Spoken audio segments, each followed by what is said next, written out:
boa tarde. Queria agradecer a presença de todo mundo aqui. Bom, eu sou o Cícero Gomes Júnior, sou professor há quase 20 anos, sei que não parece, e trabalho com simulados da Evolucional, tenho a responsabilidade de garantir a qualidade pedagógica dos simulados, das questões, orientar autores sobre como elaborar os itens, e trabalhei nesses últimos 20 anos em muitas escolas de alta demanda, escolas voltadas para prestar vestibulares de alta demanda, como medicina na USP e na Unicamp, e escolas de ensino fundamental e médio também, com essa característica de pais que queriam que os filhos tivessem acesso à melhor educação possível. Participei muito desses debates, das polêmicas sobre educação voltada à excelência, que de forma alguma são um assunto finalizado, tá? Então, deixa eu já dar um disclaimer, eu não consigo responder aqui e falar, ó, fechou, aqui não tem mais nada para discutir. Na verdade, se tudo der certo, vamos sair daqui com mais coisas para discutir do que chegamos. O que, para nós educadores, é uma coisa positiva, certo? Senão nós ficaríamos sem ter o que fazer. Queria começar com essa pergunta aqui para vocês. O que é excelência? Se nós queremos discutir educação voltada à excelência, primeira coisa, temos que descobrir o que é excelência. Eu já fui acusado de ser um aluno excelente porque eu ficava em silêncio a aula toda. Tenho certeza que alguns de vocês também. Já suas mães receberam elogios porque vocês não davam trabalho. Então é isso que é ser um aluno excelente? Já fui também acusado de não ser o aluno mais tão excelente porque eu estava muito agitado. O que significa ser excelente muda com o tempo, muda de acordo com as perspectivas que nós desenvolvemos, muda com a nossa experiência sobre o que é educação, muda com o mundo aí fora. Quando nós observamos o que o mundo cobra, nós começamos a pensar de maneira diferente sobre o que é ser excelente ou o que não é. Eu posso traduzir essa pergunta em uma um pouquinho mais profunda. Qual é o sentido da vida? Me ajudem aí, por favor. Tenho certeza que já pensaram no assunto. Aqui está o Calvin.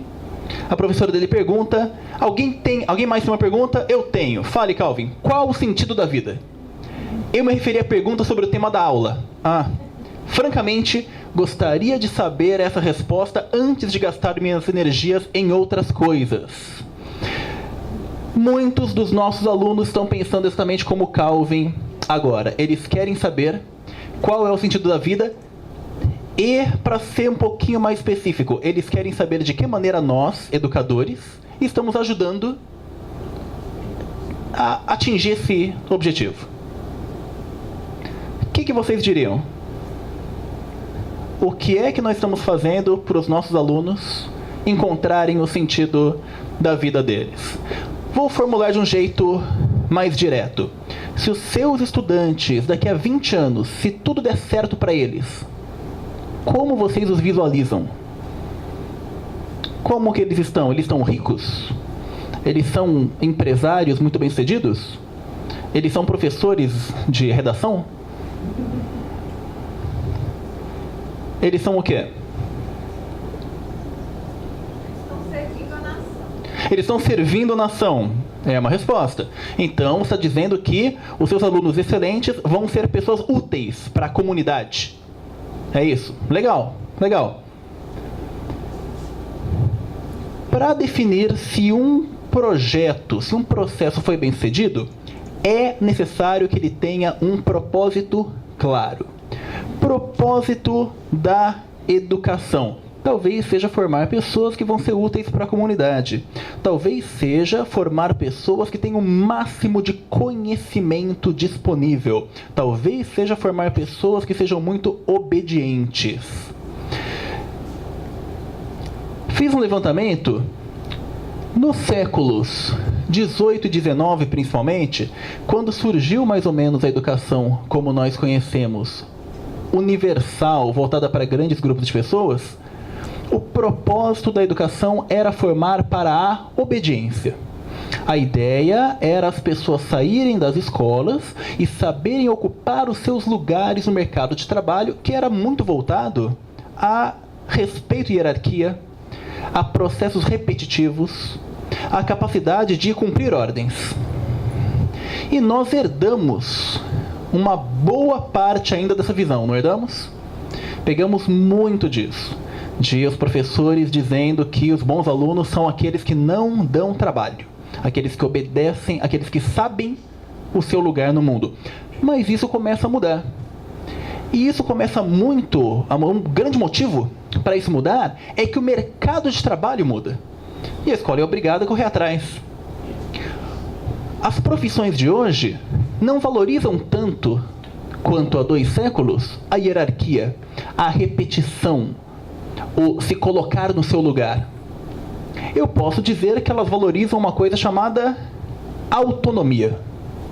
Faz sentido para vocês? Isso leva a uma primeira conclusão.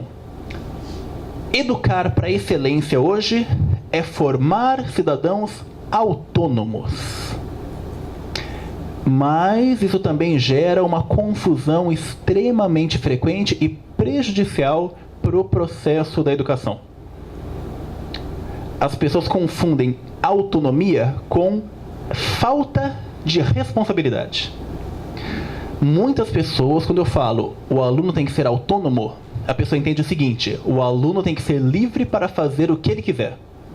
Não é isso que é autonomia. Não é.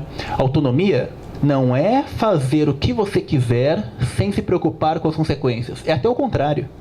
É ser capaz de escolher entre várias ações aquela mais adequada para cada condição.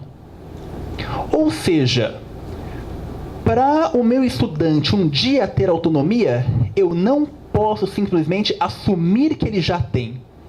Ao assumir que meu estudante de 11 anos de idade, de 12, de 15 anos de idade já tem autonomia, eu, na verdade, diminuo a possibilidade de um dia ele realmente ter autonomia. Porque ele não vai, por exemplo, aprender a medir as consequências das ações. Ele não vai aprender que algumas ações são adequadas em alguns contextos e não em outros. Ele vai aprender que ele pode fazer o que ele quiser. Não se iludam. Isso aqui, ó, essa cena em preto e branco e essa cena colorida, a gente vê muito isso como trabalhar antigamente era muito chato, muito pesado, muito cansativo, e hoje é muito legal, divertido, é praticamente um parque de diversões remunerado. Não é assim. Não é assim. Pessoas que trabalham em empresas inovadoras trabalham muito, pensam muito, têm que se atualizar o tempo todo, têm muitas responsabilidades. A gente tem que preparar os nossos alunos também para isso, e não para viver uma ilusão. Então esse é um primeiro ponto que eu gostaria de chamar a atenção. Educar para a excelência, eu posso definir hoje como educar para a autonomia, mas eu não posso confundir autonomia com irresponsabilidade. E eu não posso confundir preparar meu aluno para um dia ter autonomia com assumir que ele já tem autonomia antes de ser formado. Como você deve ter notado, eu gosto do Calvin. Calvin é muito legal. E o Calvin traz umas discussões interessantes. Mas uma coisa que me chama a atenção é que o Bill Watterson, o autor do Calvin, não é seduzido pela própria criação.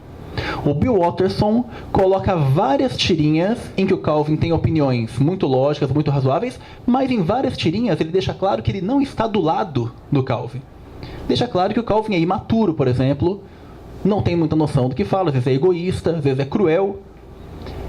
E essa tirinha aqui, pessoal, ela tá incompleta, tá? Já aviso para vocês. Uma coisa comum no Calvin é a imaginação dele se reflete na tirinha. Ele se imagina numa situação e a tirinha mostra isso. O que o Calvin está imaginando? Qual que é a situação que ele está? No começo aqui ele está em um... O que parece para vocês? Dá para enxergar bem? Ele está sendo levado com vacas, certo? Talvez para batedouro, talvez para o curral. E no segundo quadrinho, ele está tendo a cabeça dele preenchida com líquido. Ele está numa fábrica, certo? Ele é um recipiente. Depois ele está correndo em uma roda de hamster. Ou seja, fazendo um trabalho, um exercício que não leva a lugar... Já entenderam, né? Já entenderam, né? Muito bem, vocês. Aqui está fazendo trabalhos forçados. Aqui ele se tornou um robô. Depois um papagaio repetindo as coisas faladas para ele. Depois ele é um zumbi, que de acordo com a cultura pop, são seres sem cérebro. Depois ele está sendo encaixado num formato que não é o formato natural dele. E por fim, ele é um peixe fora d'água.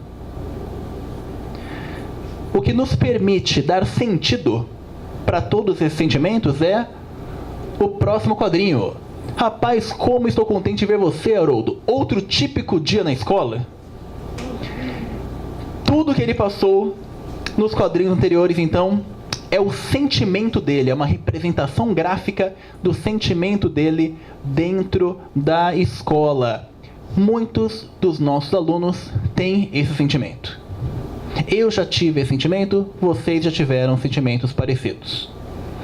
A questão é, até puxando algo que a Dani falou, o fato de algumas vezes a escola ser frustrante não deve ser motivo para simplesmente jogar fora tudo que se faz na escola e não colocar nada no lugar. Nós temos que entender por que ocorre esse sentimento e como é possível mudar as partes que têm que ser mudadas. Por exemplo, a questão do direcionamento versus autonomia. O Calvin gostaria de ter uma escola em que ele é menos forçado a fazer as coisas. Ele gostaria de ser mais livre. Mas seria isso o melhor para ele? Se deixado com liberdade total, ele teria um resultado melhor? Trouxe aqui algumas citações sobre isso. Primeiro, uma do Jean-Jacques Rousseau, na sua obra Considerações sobre o Governo da Polônia. É a educação que deve dar às almas a força nacional, assim como dirigir de tal maneira suas opiniões e os seus gostos, que cheguem a ser patriotas por inclinação, por paixão e por necessidade. Ao abrir os olhos pela primeira vez, a criança deve ver a pátria, e até morrer nada mais deveria haver. Notem que a fala dele, e nós consideramos o Rousseau uma pessoa ligada à liberdade. Notem que a fala dele coloca a educação como uma formadora até de opiniões. Diz que a educação deve direcionar o que a pessoa vai sentir, o que ela vai achar, e com isso vai formar pessoas patriotas. Essa é uma visão presente. A escola deve determinar o que o aluno vai saber, vai sentir, vai achar. E temos a visão oposta do Jean Piaget. É preciso ensinar os alunos a pensar. E é impossível aprender a pensar num regime autoritário. Pensar é procurar por si próprio, é criticar livremente e é demonstrar de forma autônoma. O pensamento supõe, então, o jogo livre das funções intelectuais, e não o trabalho sob pressão e a repetição verbal. Eu poderia argumentar que a maioria dos professores vai concordar com a visão do Piaget e não com a visão do Rousseau. Mas as duas visões, quando levadas ao extremo, levam a resultados problemáticos. Eu não concordo completamente com nenhum dos dois. Eu concordo com o Aquiles, do filme Troia. Fítia, Grécia.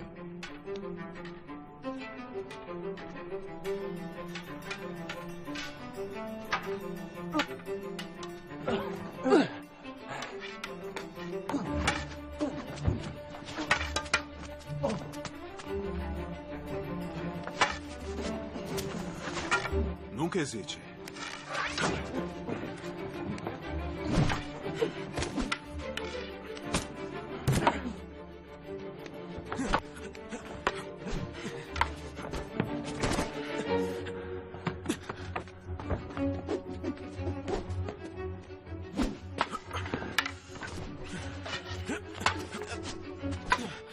Nervoso? Petrificado. Disse pra nunca trocar a espada de mão. Sim. Quando você souber como usá-la, não vai aceitar ordens. Ficou um pouco baixo, mas o primo dele fala: você disse para nunca trocar a espada de mão. E ele diz: quando você souber como usá-la, não vai aceitar ordens. Eu diria que é esse o meio termo que estamos buscando. Nós queremos que o estudante, em algum momento, não precise aceitar ordens. Mas quando isso vai acontecer? Quando ele souber o que está fazendo. Ele já sabe o que está fazendo? Provavelmente não. Então, nossa primeira função não é liberar. É fornecer essa possibilidade. Quem não quiser citar o Aquiles, pode citar o Dermeval Saviani. Pedagogo, professor, filósofo, que diz: o aprendiz nunca é livre. Ele só é livre depois de dominar o objeto de aprendizagem. E, quando o domina, deixou de ser aprendiz. Para dar um exemplo prático, estava eu dando aula sobre poesia no 7º ano. Poesia, vocês vão concordar comigo, que é uma coisa bastante livre, certo? Eu não posso falar, existe só esse jeito certo de escrever poemas. Existem versos com rima e sem rima, com métrica e sem métrica, com vários tamanhos diferentes de sílaba, com várias estruturas. Mas, a primeira coisa que eu fiz foi falar: vamos aprender a contar sílabas poéticas. E aí vocês vão escrever um pequeno poema com 8 versos, esquema de rimas A, B, redondilha maior, com acentos na 3ª, 5ª e 7ª sílaba. Quer dizer que esse é o único poema, o único tipo de poema que funciona? Não, mas nesta atividade eu quero que você faça esse tipo de poema. E se não fizer, simplesmente está errado. Faz de novo. Em outra aula, vamos fazer um soneto decassílabo. Em outra aula, vamos fazer um poema em terça rima, que é a rima usada pelo Dante Alighieri na Divina Comédia. Cada uma delas é uma possibilidade. Depois que o aluno tiver feito todas, um dia ele vai poder escolher. Mas ele só vai poder escolher porque antes ele foi forçado, por assim dizer, a fazer um tipo que eu determinei. Se eu falar para ele: cada um faça o verso como você fizer, só vão fazer verso branco e livre. E talvez o aluno até queira fazer uma redondilha, mas ele vai errar o número de sílabas. E aí ele vai dizer que, na verdade, ele quis fazer daquele jeito diferente. Não faz sentido, portanto, dizer que a autonomia é contrária ao direcionamento. Para poder fazer as suas próprias escolhas, o indivíduo precisa conhecer as diversas possibilidades e suas consequências. Logo, o direcionamento é requisito e não obstáculo para a autonomia.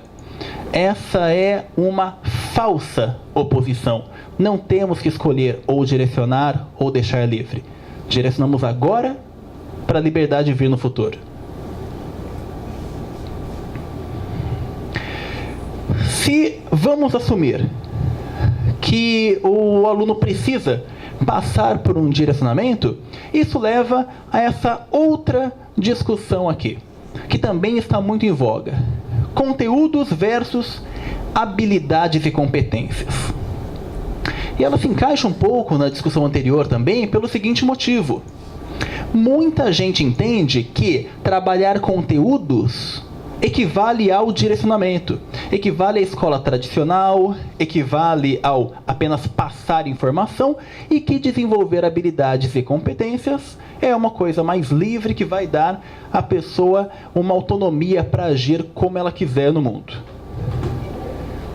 A verdade é que esses termos habilidades e competências surgiram no cenário educacional sem que nossa geração fosse preparada para trabalhá-las de verdade na sala de aula.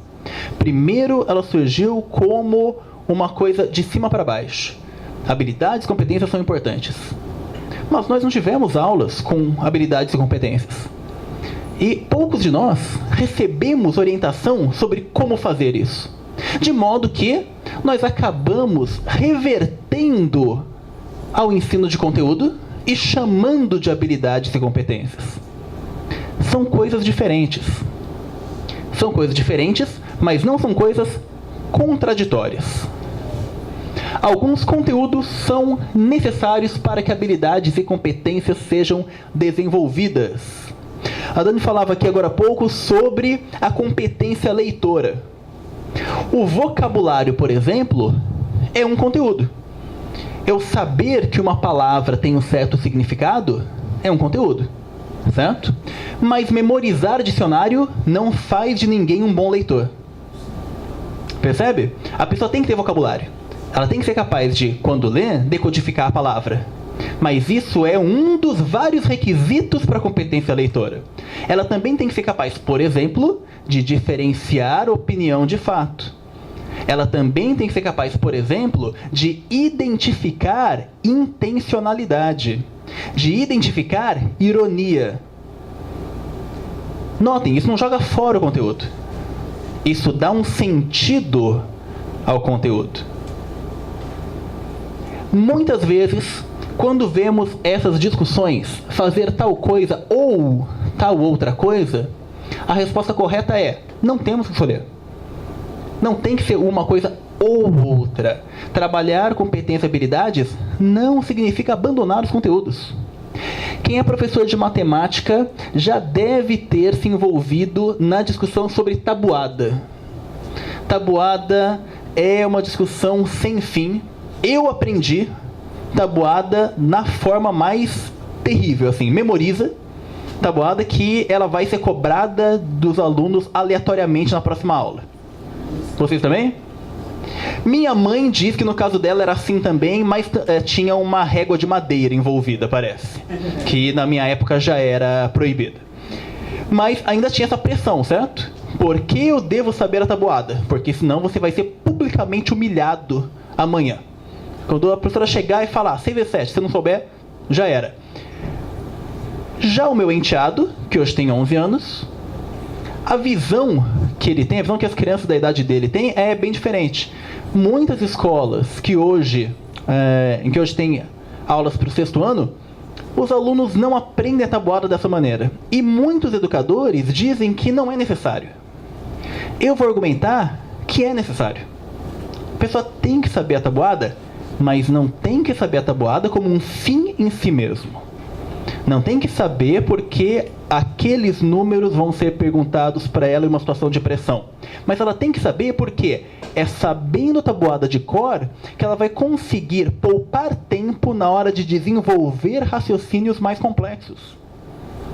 Então, quando ela for fazer uma técnica de cálculo mental, é importantíssimo ela saber, por exemplo, que 6 vezes 6 é 36 sem ter que parar para fazer a conta.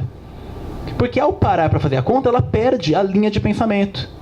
Mas se ela puder só acessar aquele conhecimento, excelente. Então, muitos conteúdos que foram tão demonizados na educação mais recentemente são fundamentais justamente para desenvolver competências e habilidades. A grande diferença é que o conteúdo não deve ser o conteúdo por si só. A medida de se a educação foi bem sucedida ou não, não pode ser meus alunos memorizaram ou não.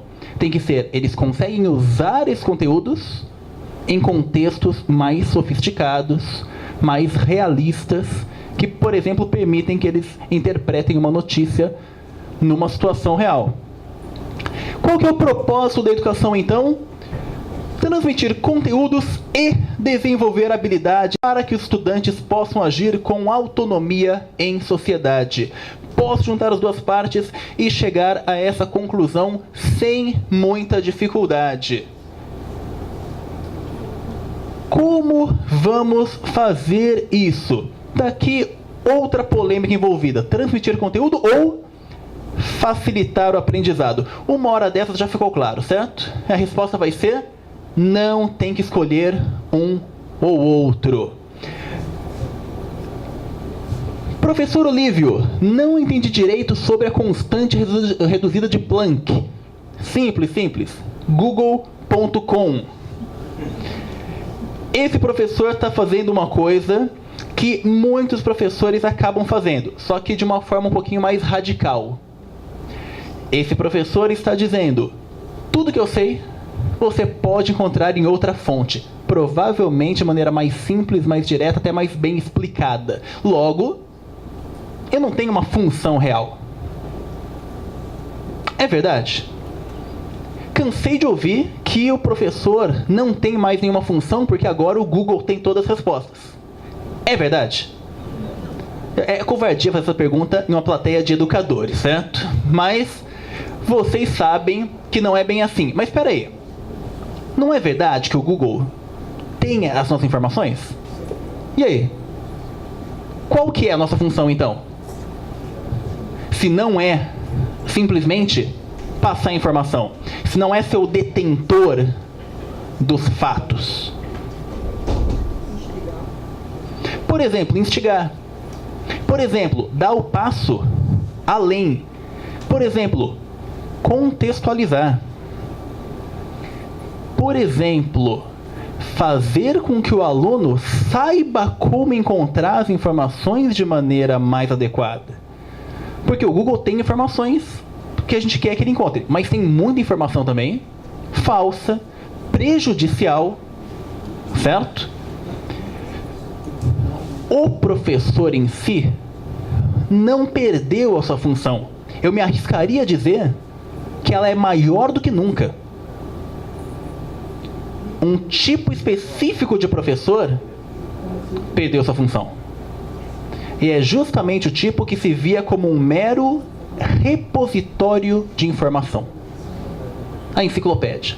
O professor que tinha como grande trunfo saber mais do que os alunos. Esse professor realmente ficou para trás.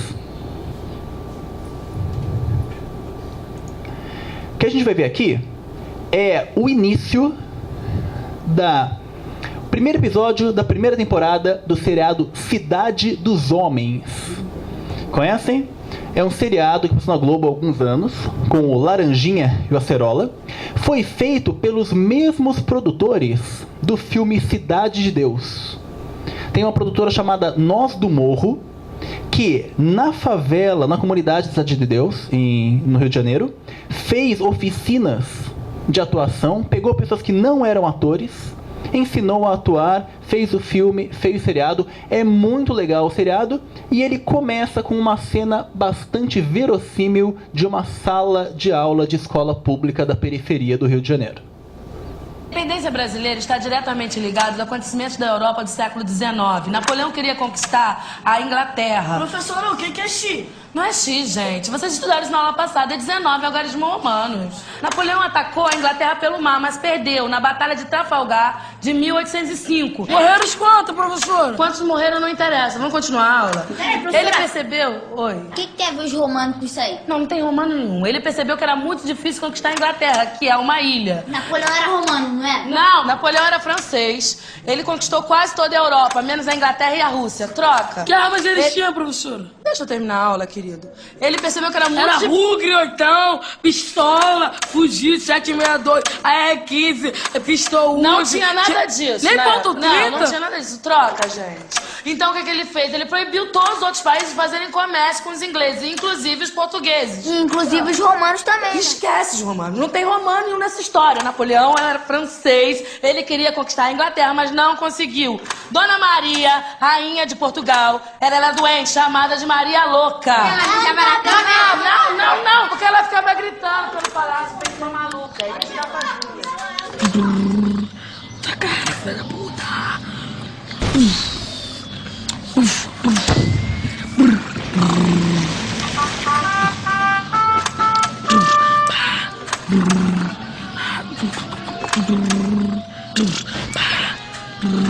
Vai morrer, filho da puta. Dia 29 novembro de 1807, ele vem para o Brasil e de uma esquadra de 36 navios com 15 mil pessoas, entre nobres, funcionários de alto escalão. Pra que 15 mil pessoas? Pra salvar a coroa, pra vir sair de Lisboa para o Isso Brasil. tudo só por uma coroa? Gente, posso dar aula? Eu posso dar aula, dá licença. Calma aí, peraí, tem um passeio. Tem um passeio, tá? Tem mais um slide, passa aí. Essa aqui, ó, é a coroa portuguesa, é uma das que tem lá em Petrópolis, tá legal? A gente vai assistir, vai ver. Já viram... Bom, primeiro, pareceu verossímil pra vocês? Certo? Eu estudei em escola pública, em Campinas, e pra mim, a única coisa inverossímil nesse trecho é que todas as interrupções dos alunos têm a ver com a aula. Todos eles perguntam coisas que têm a ver de alguma forma com o assunto. E a atitude da professora? Ela não me parece má pessoa, tá? Ela me parece alguém que está querendo terminar o conteúdo. Mas e aí? O que vocês diriam se ela fosse professora da escola de vocês e tivessem que orientá-la? A postura dela está conseguindo transmitir os conteúdos de maneira adequada? Está desenvolvendo habilidades e competências? Está formando pessoas com autonomia? Eu tenho a forte impressão de que ela está reproduzindo o tipo de aula que ela teve. Vocês notaram que mais de uma vez ela fala: deixa eu dar aula, deixa eu continuar a aula? Quer dizer, qual que é a visão dela do que é uma aula? Encerrar o... eu falo, vocês ficam quietos, certo? Se você não entendeu uma coisa, ainda assim, deixa eu terminar de falar, porque é isso que é dar uma aula. É deixar eu seguir o meu planejamento independente do que está acontecendo. O que ela podia ter feito diferente? Por exemplo, morreram uns quantos, professora? Eu não sabia também. Eu não sabia. Em 2 minutos na Wikipédia, descobri que morreram 1.666 britânicos e 13.781 franceses e espanhóis. E por quê? Porque o almirante Nelson, que estava no comando da esquadra britânica, ao invés de organizar a esquadra como tradicionalmente, que seria fazendo uma fileira paralela à esquadra francesa, ele fez essas 2 linhas, que era uma forma muito diferente de combater, porque dificultava a comunicação entre os navios. O navio não conseguia ver todos os outros, mas funcionou porque surpreendeu o exército do Napoleão, que, por ser atacado por 2 linhas, não conseguiu fazer valer a sua superioridade numérica. Esses navios aqui ficaram inúteis. Eles não conseguiram atingir os navios britânicos. E quando se aproximaram, já estavam em desvantagem. Esse foi um dos motivos de a Batalha de Trafalgar ter sido vencida pelos britânicos. Foi nessa batalha que o almirante Nelson mandou a famosa ordem: a Inglaterra espera que cada homem cumpra com o seu dever. Ao invés de mandar uma ordem tática, o que você quer que a gente faça, ele mandou uma ordem de incentivo, uma ordem moral, querendo dizer: vocês sabem o que tem que fazer. Se vocês cumprirem seu dever, a Inglaterra vai ser vencedora. Ele morreu nesse dia. O almirante Nelson foi atingido por um granadeiro francês, morreu, se tornou um dos maiores heróis da guerra. Descobri isso olhando na Wikipédia, na hora, no celular. Tá? A professora poderia ter feito isso nos dias de hoje? Até poderia. Minha tese é a de que o que mais faz diferença não é o meio, não é a falta do meio, é a atitude. É o pensamento, é a ideia de que ela tem que terminar aquele conteúdo de qualquer forma. Ela meio que conseguiu, os alunos não entenderam nada. Ficou claro isso para vocês? Que armas eles tinham, professora? Essa aqui principalmente. 777 MCAH, capaz de disparar 3 tiros por minuto e acertar um alvo a 60 metros. Não tem nada a ver com as armas dos traficantes do Rio de Janeiro, tá? Os traficantes do Rio acabariam com o exército do Napoleão. As armas evoluíram muito desde então. Essa arma, ela usava pólvora, a pólvora tendia a ficar molhada, eles perdiam a pólvora e tinham que fazer mais. Faziam isso procurando salitre em depósitos de fezes. Napoleão chegou a fazer uma lei falando para as pessoas urinarem ao lado de galpões para ajudar na formação do salitre para eles poderem fazer pólvora. O que tem os romanos a ver com isso? Os romanos, na verdade, o Império Romano terminou em 476, muito tempo antes do Napoleão, cerca de 13 séculos antes, mas deixaram uma marca muito importante na cultura, por isso que falamos ainda de números romanos, ou, por exemplo, da justiça romana, que é a base para a justiça de vários países europeus até hoje. Maria Louca, quando fala que ela era Maria Louca, notaram que eles todos reagem? É isso que eles estão pensando. Maria Louca é uma bebida, é um destilado citado pela primeira vez pelo Drauzio Varela no livro Estação Carandiru, feito de maneira improvisada com materiais encontrados na cadeia. Nesse caso, o Ezequiel, que era o maior destilador de Maria Louca do Carandiru, ele fazia a partir de milho de pipoca e cascas de frutas. Boa chance para essa professora fazer um link com as aulas de química. Falar, perguntem para o seu professor de química o que é destilar a bebida. Não encontrei nenhuma prova de que a Maria Louca, a cachaça, tem a ver com a Maria Louca de Portugal, certo? Mas claramente os alunos enxergaram essa relação. Eles se interessariam por esse conhecimento. Tudo isso só por causa de uma coroa. Eles não entenderam que a coroa era uma metonímia. Os 15 mil funcionários de alto escalão do governo português não estavam salvando a coroa, estavam tentando salvar o governo. Aqui tem uma comparação interessante. Imagine que num dia qualquer, os brasileiros acordassem com a notícia de que o presidente da República havia fugido para a Austrália, sob proteção de aviões da Força Aérea dos Estados Unidos. Com ele teriam partido sem aviso prévio todos os ministros, integrantes dos tribunais superiores de justiça, deputados, senadores e alguns dos maiores líderes empresariais. E mais, a essa altura, tropas da Argentina já estariam marchando sobre Uberlândia, no Triângulo Mineiro, a caminho de Brasília. Abandonado pelo governo e todos seus dirigentes, o Brasil estaria à mercê dos invasores, disposto a saquear toda e qualquer propriedade que encontrassem e assumir o controle do país por tempo indeterminado. Isso daria uma noção muito mais clara para os alunos do que estava acontecendo. Muito mais que as datas ou do que as palavras, os nomes das pessoas. Alguém vai dizer, poxa, mas não daria tempo de fazer isso. A vida é feita de escolhas. Se ela escolhesse não passar todas as datas, todos os detalhes, mas mostrar, por exemplo, o significado da fuga da família real para o Brasil, ela estaria ajudando a desenvolver uma habilidade, uma competência. Para ser mais exato, ela estaria ajudando a desenvolver a capacidade de julgar consequências de acontecimentos históricos.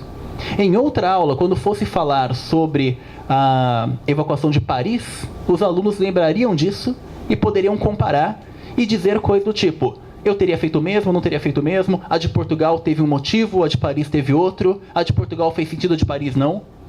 O que seria muito, muito mais útil do que simplesmente tentar passar as datas. O ensino voltado à aquisição de habilidades e competências demanda mais e não menos do educador.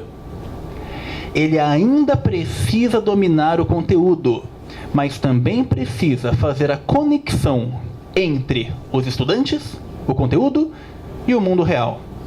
Uma ilusão que nós temos é que, como não precisa mais trabalhar conteúdo, qualquer um pode ser professor. É o contrário. é bem mais complexo ser professor em um mundo em que o conteúdo está disponível. Porque o professor não está liberado de saber o conteúdo, mas ele tem que conseguir encontrar sentido para o conteúdo. Ele tem que conhecer os próprios alunos. Essa professora provavelmente sabia que os alunos dela se interessariam por saber as armas que os portugueses e os franceses tinham. Valia a pena trazer essa informação. Ela provavelmente sabia que os alunos entenderiam a questão do bloqueio continental se ela fizesse uma metáfora com o bloqueio de morros na Cidade de Deus. Aliás, é o que acontece no restante do episódio. Conforme o episódio avança, o Acerola, aquele menino que estava desenhando, ele tem um problema. Ele está no morro, e no morro acontece um bloqueio continental. Um traficante chefe de um morro proíbe as pessoas de negociarem com os do outro morro. E ele precisa comprar um remédio para a avó dele, ou seja, ele também tem que salvar a coroa. Ele fala isso durante o episódio. E, perto do final do episódio, ninguém sabe nada, ninguém entendeu nada da aula, e eles não vão poder fazer o passeio, porque ninguém aprendeu. E aí o Acerola fala: se eu conseguir explicar, a gente vai no passeio? Ela fala: tá bom. E aí ele explica contextualizando. Ele fala: o morro da Inglaterra era difícil de conquistar. Então, em vez de conquistar o morro da Inglaterra, o malandro do Napoleão, que era o traficante lá da França, impediu os outros morros de fazer negócio. Aí o dono do morro de Portugal fugiu voado para o Brasil. E aí os alunos entendem. O que o Acerola fez? Ele contextualizou. Ele pegou o conteúdo e colocou numa situação que fazia sentido para os colegas dele. O episódio é um pouco falho nesse sentido, tá? Porque ele não mostra de onde o Acerola tirou essa capacidade, já que tudo indica que ele não entendeu nada da aula também. Mas enfim, vamos perdoar e focar na parte positiva. O próprio episódio mostra, com contexto, a coisa faz sentido. É mais difícil, é mais exigente o cargo de educador nessa situação do que antes. O educador do século XXI, portanto, domina o conteúdo. Isso é a primeira coisa. Essa história de que o conteúdo está em todo lugar não livra o professor de conhecer o conteúdo. Sabe diferenciar conteúdos de habilidades. Principalmente no seguinte sentido: ele consegue usar o conteúdo não como um fim em si mesmo, consegue usar o conteúdo para, de alguma forma, desenvolver habilidades e competências. Ele compreende o mundo dos seus alunos. Ele tem que saber qual é a maneira de atingir aqueles alunos. Planeja suas atividades com propósitos claros. Se essa professora planejou uma aula e ela pensou o seguinte: no final meus estudantes têm que saber qual foi o ano em que a família real veio para o Brasil, então ela deveria rever e falar: aparentemente não deu certo esse propósito. Eles não entenderam, estavam mais preocupados com outras coisas. Avalia os resultados constantemente. Avalia, já vou falar sobre isso. Reelabora as atitudes de acordo com os resultados. Eu resumiria nessas características um educador que está buscando excelência no século XXI. Essa questão da avaliação é o seguinte: vamos supor então que o professor sabe o que está fazendo, domina o conteúdo, se preparou, ele vai avaliar os resultados. Nós não podemos confundir avaliação com julgamento. Muitas provas são usadas não como avaliações, e sim como julgamentos. Elas são usadas apenas para separar os estudantes em dois grupos: o dos bem-sucedidos e o dos mal-sucedidos. Não é isso. A avaliação tem um poder muito maior, que na maior parte das vezes acaba ficando em segundo plano, que é a capacidade de tirar informações sobre o processo. Então, quando o professor faz avaliações constantes e examina, ele está avaliando principalmente a si mesmo. Ele não está tentando tirar a seguinte resposta: quais dos meus alunos são bons e quais não são? Ele está procurando a seguinte resposta: o que eu estou fazendo está dando resultado ou não? Porque se não tiver, o que ele tem que fazer? Mudar, reelaborar. Mas ele não pode mudar aleatoriamente. Ele tem que mudar com base em evidências. Ele tem que mudar porque ele tinha um propósito claro, ele tinha um método para validar essa ação, e aí esse método disse para ele: tal coisa deu certo, tal coisa não deu certo. Ok, semana que vem vai ser diferente. É assim que a educação voltada para a excelência enxerga a avaliação. A avaliação é uma forma de diagnosticar. Não é uma forma de punir. Não é uma forma apenas de separar os estudantes. Aqui temos um exemplo. Nessa plataforma, nós temos um simulado de 180 itens e cada um dos itens está classificado de acordo com o número de respostas corretas em relação à média. Por exemplo, o item 34 da prova de linguagens e códigos, prova modelo Enem. Essa escola teve 40,9% de acertos, contra 19,7% no geral. Mas o mais interessante é isso aqui. Eu sou um professor de língua portuguesa. Eu li essa questão, eu sei que 40% dos meus alunos acertaram. A resposta correta era a E. Mas eu vejo aqui também, que muita gente respondeu a D. Muita gente respondeu a D. Quase o mesmo número. O texto é uma questão de interpretação. Era uma pergunta sobre o que faz um intérprete musical. Resposta correta: ele tem como principal atividade executar uma música a partir da voz ou de instrumentos. Muitos dos meus alunos responderam que ele declama músicas explicando o sentido de suas letras.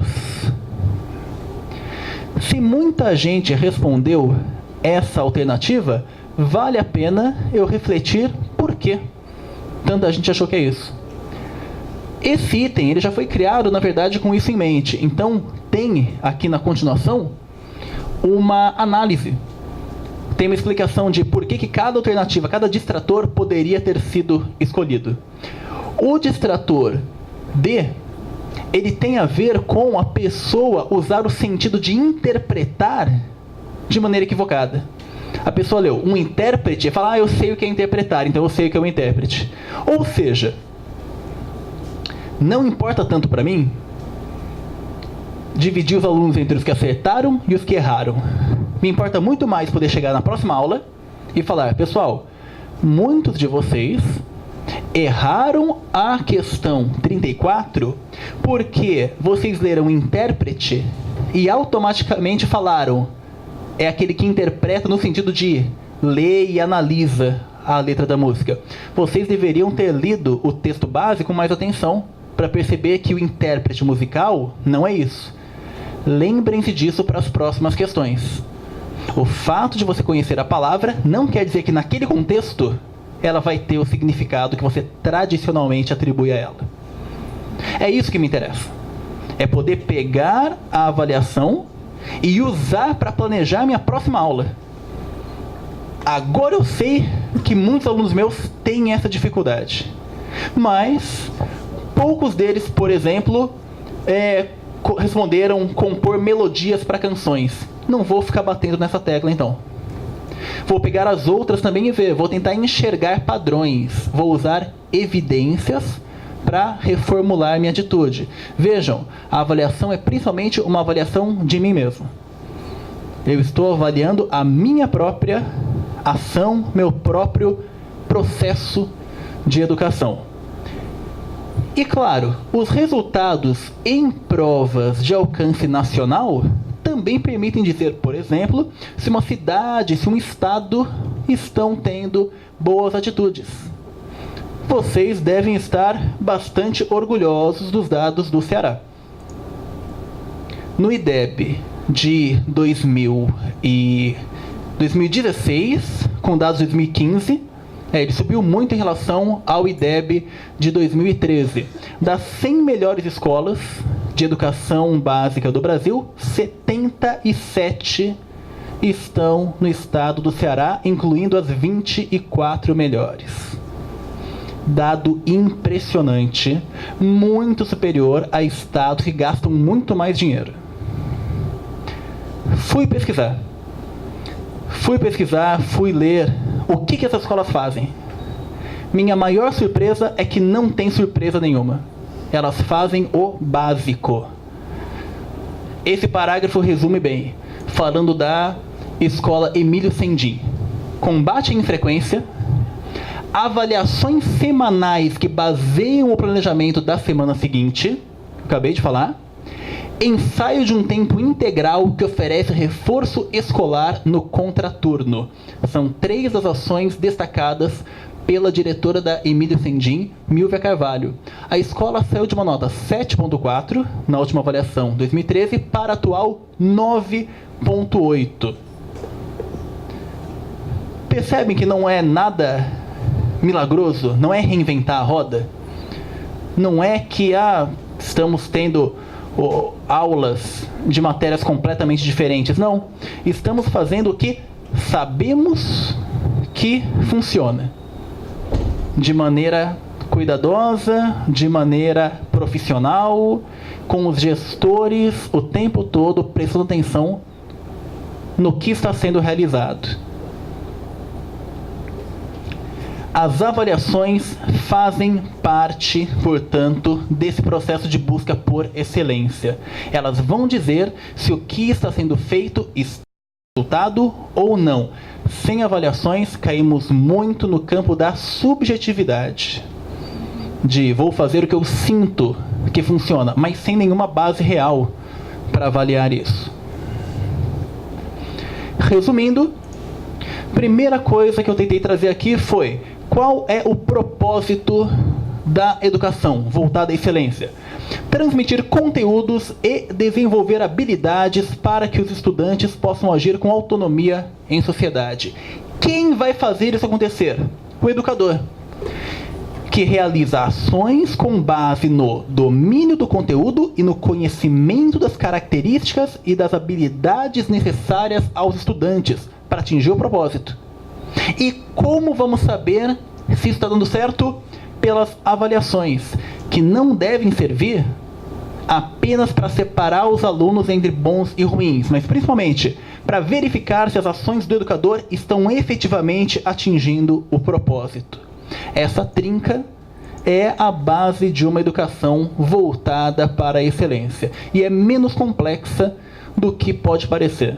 Não envolve tanta novidade, envolve muito mais um trabalho consistente feito no dia a dia por pessoas profissionais e sérias. Gostaria de agradecer a presença de todos. Como eu disse, não dá para responder definitivamente a pergunta o que deve ser feito, mas acredito que conseguimos deixar aqui algumas reflexões para serem feitas, serem prosseguidas por aí.